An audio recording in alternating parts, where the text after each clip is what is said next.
ये अंतरयात्रा सूत्र कहता है, अंतरयात्रा का यात्री श्रेष्ठ झूठ का भी स्वागत करता है, किंतु अश्रेष्ठ सत्य की भी उपेक्षा करता है। अब ये श्रेष्ठ झूठ और अश्रेष्ठ सत्य क्या हुआ, पहले तो इसको समझें। श्रेष्ठ झूठ को अगर हम कंस्ट्रक्टिव क्रिएटिव लाई के तौर से देखें और जो अश्रेष्ठ सच की बात कर रहा है उसको हम डिस्ट्रक्टिव विध्वंसक सच की तरह देखें तो बात समझ में आएगी। जीवन तो सृजन की तरफ जाने की प्रक्रिया है। झूठ सच की यहाँ कोई ऐसी लड़ाई नहीं है कि हम उनके चलते हुए जीवन को ही नष्ट कर डालें। तो इस तरह से किसी को सत्यवादी भी नहीं होना है कि तुम्हारे सच बोलने से किसी का जीवन संकट में पड़ जाए, तुम्हारे सच बोलने से कई अच्छी चीज़ें बिखरें।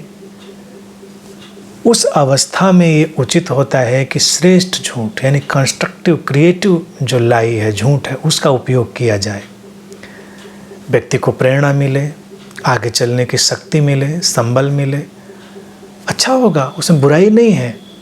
अगर हम कहें नहीं हम झूठ नहीं बोलेंगे, हम तो बिल्कुल सच के साथ रहेंगे, लेकिन वो सच किसी को डिमोरलाइज करे, किसी के मन को गिराने वाला हो, किसी के जीवन में बिखराव लाने वाला हो या किसी को संकट में डालने वाला हो, मुश्किल में डालने वाला हो, तो क्या उपयोगिता है उसकी। वो तो मानवीय भी नहीं है और आध्यात्मिक तो बिल्कुल भी नहीं। इसीलिए जो अंतरयात्रा का यात्री है वो झूठ और सच के ऐसे उलझाव में नहीं फंसता। वो बस देखता है कि उपयोगी क्या है, किस बात से सार्थक सृजनात्मक चीज़ें पैदा की जा सकती हैं। और मेरी दृष्टि तो ये है कि जिस बात से भी सार्थक और सृजनात्मक आयाम जीवन में जोड़े जा सकते हैं वही सच है। सच और झूठ का कोई फिक्स्ड पैमाना नहीं है। अगर हम उनका फिक्स्ड पैमाना बनाएंगे तो वो भी हमारी अपनी धारणा हो सकती है, हमारी मान्यताएं हो सकती हैं, देखने के तमाम नज़रिए हो सकते हैं। अगर हम गुरुओं की बात देखें, आध्यात्मिक गुरुओं की, तमाम झूठ बोलते हैं, जानते हैं कि सच कहा जा सकता है, लेकिन वो लोगों को निराश कर सकता है, हताश कर सकता है, तो झूठ के सहारे पहले उनको चला देते हैं।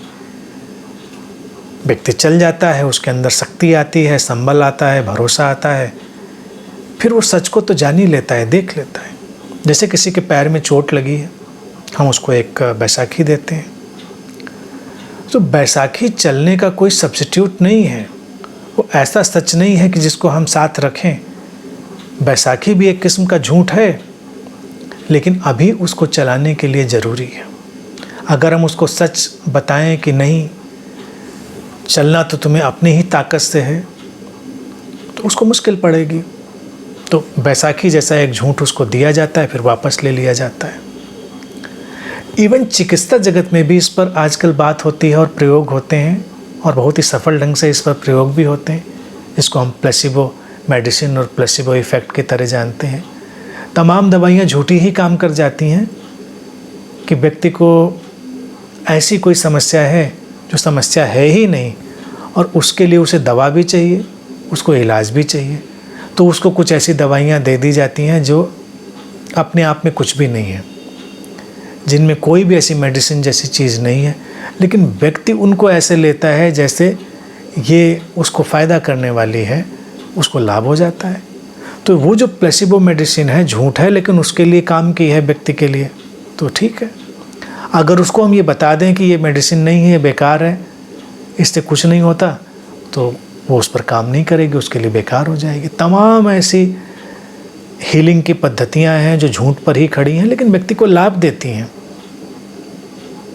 ये तो एक परिदृश्य है जिसमें हमें झूठ और सच को एनालाइज करना है, समझना है।